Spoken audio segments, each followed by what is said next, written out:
This podcast is not intended to provide any investment advice. The opinions expressed here by either the hosts or guests do not necessarily reflect the views of PSA, Collectors Holdings, or any of their affiliates. Any discussion of collectible values in the past or present is not a guarantee of future performance.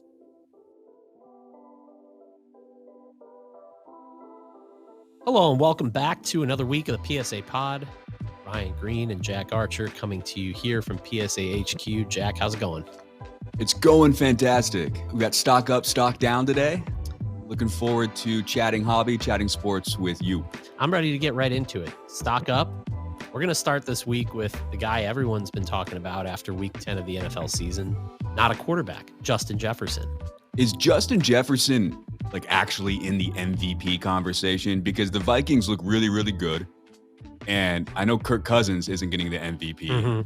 And Justin Jefferson is carrying his team in a big way. He's so much fun to watch, and it's great seeing a non-QB get so much love in the hobby like he's doing right now. Yeah, I think two non-QBs are in that conversation, and he's one of them. I think Tyreek Hill's the other. And, we got to talk about that catch, the crazy catch on 4th and 18, the one-handed, snatching it back from the defender. A lot of people putting it in that conversation of the best catch in NFL history, but my hobby mind goes to Justin Jefferson now has his signature moment that the hobby, I feel like, can really connect with. He's put up big numbers since he came in the league, but that's his signature moment now. Yeah, he's becoming someone that even casual football fans are very familiar with. It reminds me a lot when Odell Beckham had that crazy catch, which I think was more spectacular than this. But the circumstances of Justin Jefferson's catch there was mind-blowingly incredible.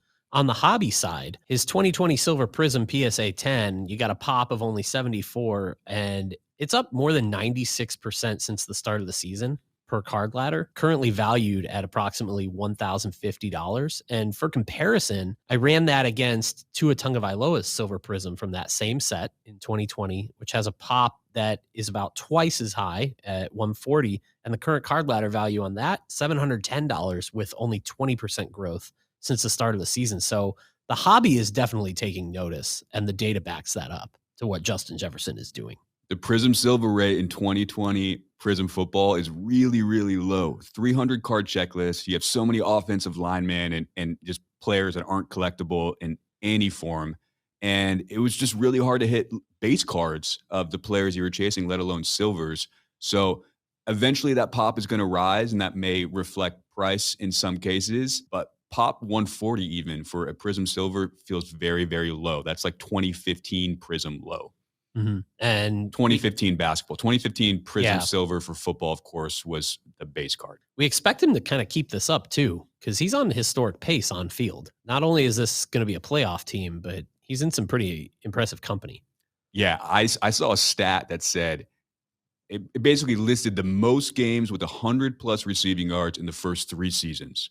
Number 1 on that list, Justin Jefferson. Keep in mind, he's still halfway through his third season. Number 2 on that list, Randy Moss, 19. He's already surpassed Randy Moss. He's not even done with this season. He's doing historic things right now. And I think he's only going to keep it up through the end of the year. Pretty clear stock up for football off of week 10. All right, our next stock up, we're going to stick with football, but strictly on the card side. Jack, we may have a new favorite insert in 2022 football product. So 2022 Origins was just released. Not the hottest product, but on-card autographs. Hobbyists really, really like those specifically in this product, but they also introduced blank slate football inserts. Blank slate has been around for a minute in basketball. Also Panini's unlicensed baseball products. And it's an incredibly cool insert. Very minimalist, very old school feeling. And it really replicates art in a big way. It replicates art so much that the back of the card feels like the back of a canvas painting. And it has that classic canvas effect to it. But their case hits, they're super rare, and they're really gaining a lot of respect. Hobbyists are going after them, but they haven't been in football until now. Yeah, and you know what's really standing out is we've talked about it ad nauseum on this show. 2022 football product is going to be a little bit challenging because you don't have a rookie class that's insanely attractive to collectors on a lot of fronts. But this insert set, very vet heavy. And if you just look at some early sales on this, non-rookie cards, the prices are pretty strong. I'm curious to see where these go. Looking at some recent sales, My guy, Justin Fields, it's a second-year card for him. You know, those look like they're selling around $200 right now in terms of comps. Even a Cooper Kupp, a receiver who's, you know, in what, his 6th, 7th season, selling for over $100. There's a lot of really attractive vets in this. You got Joe Burrow, Derrick Henry. You got some defensive players like TJ Watt, DJ Metcalf, Jamar Chase. And of course, you do have rookies. Kenny Pickett is in this. Garrett Wilson, I've seen, the rookie receiver for the Jets. So really attractive insert set. Very curious to see how the hobby continues to embrace it as time goes. But this looks like a front runner for one of the best looking cards in football in 2022.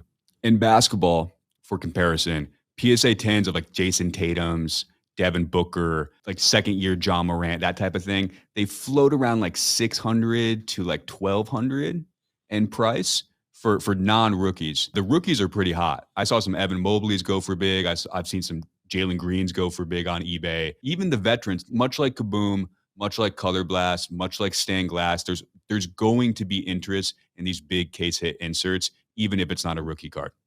Triggers a question for us. Favorite modern insert card? We can go any sport. What's your go-to when you think of your favorite insert? I think it has to be Color Blast. It's so rare to even see them at card shows. I'm not talking about the Obsidian Color Blast, although that's cool in its own way. I'm talking about the classic Prism white background Color Blast. At the National, I might have seen like 5 total. They're rare. Really, really rare and striking cards, like undisputably striking cards. I'm a really big fan of that insert in terms of modern cards. What about if we go back a little bit, 90s, when the insert era was born? Yeah, I mean, there's so many phenomenal 90s cards to choose from. Personally, the card that I am obsessed with is the 1998 Flair Showcase Ticket2.net. It's this incredible reflection of what 1998 was like, where computers were really becoming a thing. It's got this motherboard background, and I've always loved that card. I am coveting a Kobe Bryant in a PSA 10. It goes for about like $300 to like $4,500. Each one is numbered to 1,000, serial number to 1,000 on the back. But in comparison, the Michael Jordan goes for like almost $20,000. Wow. So the Kobe Bryant feels potentially like a steal, at least compared to the Michael Jordan. But it's an incredible, incredible insert. 15 players, I believe, fill the insert set. I'm a really huge fan of it. That's something I love about inserts. They can really strike up those feelings of nostalgia with you as a collector. My personal favorite from 2015, Topps Finest Football, which was the last year Topps made football before Panini took over the license exclusively. They did a 1995 Topps Finest Refractors throwback insert set in Finest. 1995 Finest Football is one of my favorite sets in my lifetime. And the base insert was a refractor. They did parallels also. They did green refractors. There's gold refractors. This is the card with like the lightning bolts. The blue background. It's amazing. It's such a night, like kind of like what you were saying. It's such a 90s card. I have a Tom Brady in a PSA 10 of the base refractor of that insert. I'm a slight Brady PCer.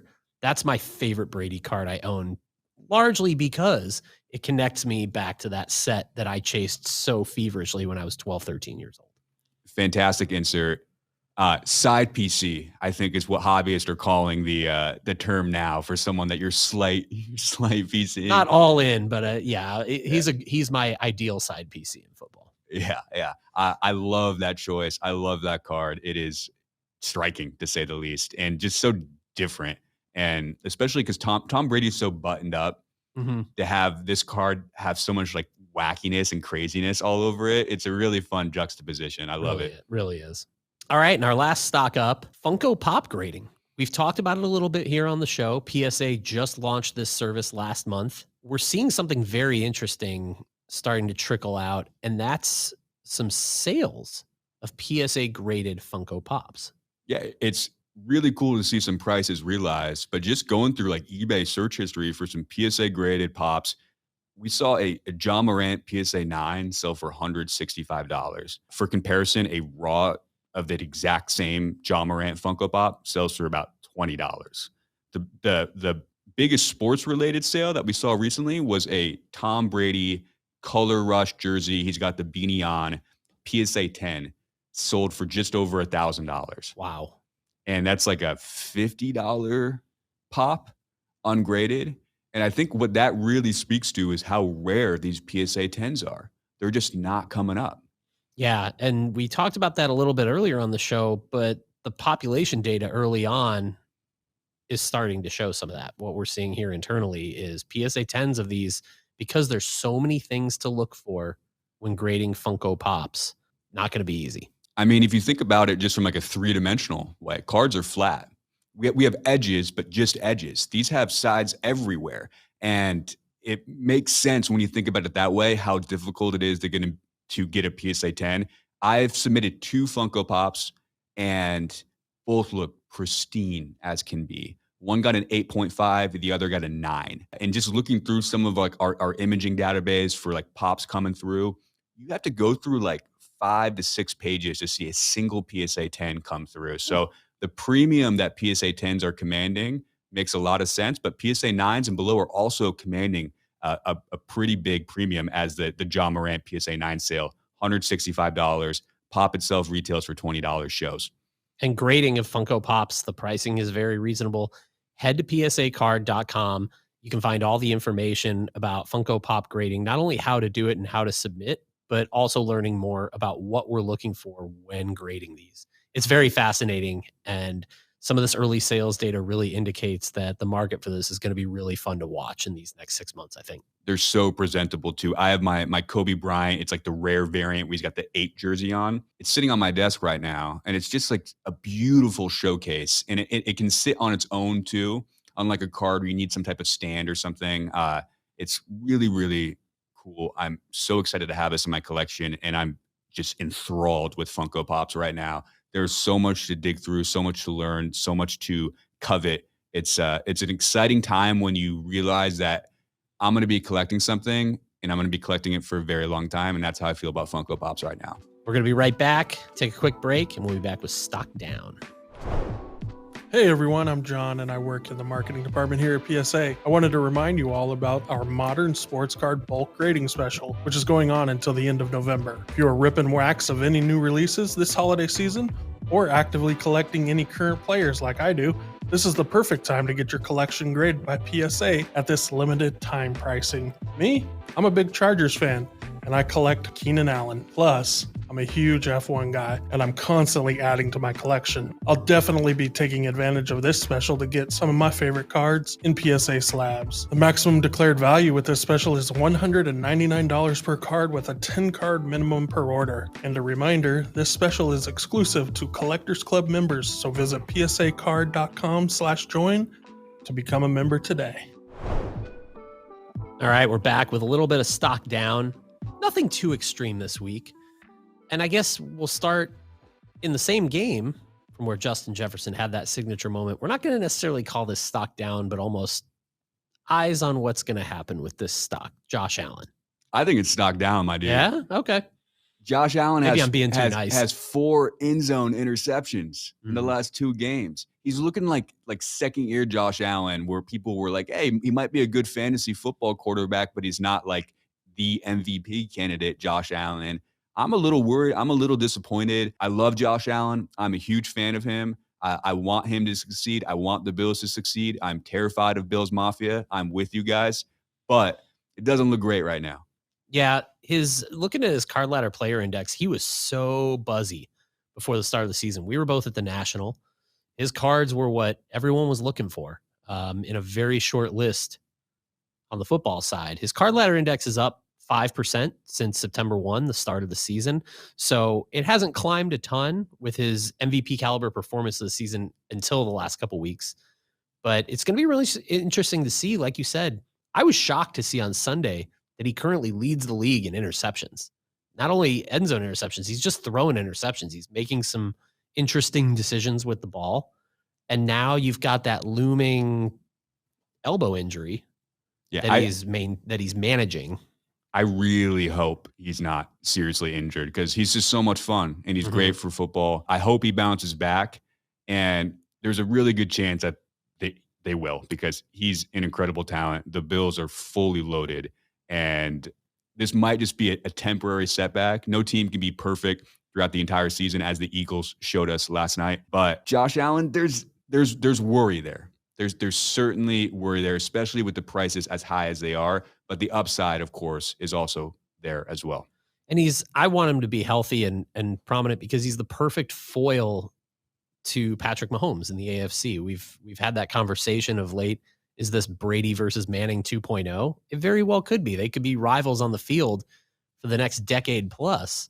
I just don't want to see anything get in the way of what is really the best budding player rivalry in the NFL. Their MVP odds were neck and neck for, I think, 2 weeks, Mahomes and Josh Allen.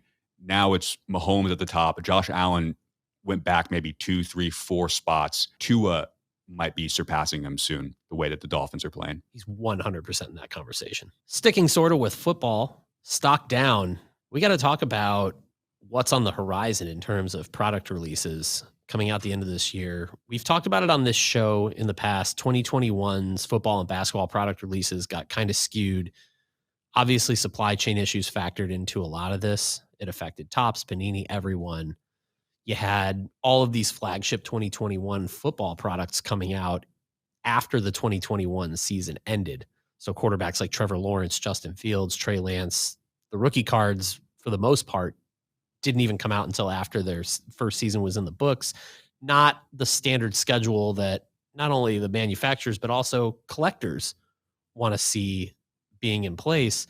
And right now, it's kind of looking like we're in the same boat where a lot of these flagship football and basketball releases for 2022 product we might not be seeing for a little while. The release calendar looks pretty bleak. And it's unfortunate because for hobbyists, it's incredible to watch young players early in their first season and be able to go out and buy corresponding rookie cards at them, especially for flagship products like Prism and Select and Optic. And it's disappointing to see that things are unknown in the future in terms of release dates. And I get it. I mean, with PSA Magazine, it is very, very difficult to stock paper, to source it, everything. I 100% get it. But it makes you think, hey, should they double up this next class? We've seen it before. If we're not going to get basketball or football core products until 2023 summer of, then like maybe that's a play, because that would be really interesting. And I think the hobby as a whole would be hyped for the double class, especially for football, which has a weaker rookie class this year. And 2, if it allows us to get back on track to a more traditional calendar, everybody's winning. Mm-hmm. You mentioned the 2022 rookie class in football. There's some attractive names in there, but is it enough to really build the anticipation for like those flagship products? But then you think about, what if you combine that decent rookie class with what's going to be a great rookie class with multiple first round pick quarterbacks in 2023 and really build up monster products that could start dropping in the summer of next year? Yeah, it's exciting to think about. And it makes a lot of sense to me. Obviously, there's so much more to this than we know, but I would love to see that happen. I think it would be great for the hobby, and I think it would just improve everything so much. To get back on the natural, normal calendar, I mean, I can't think of anything better. Be healthy for the hobby. And like we said, we've seen this before. I always think of the example with hockey when the 2004 NHL season was canceled due to the labor dispute.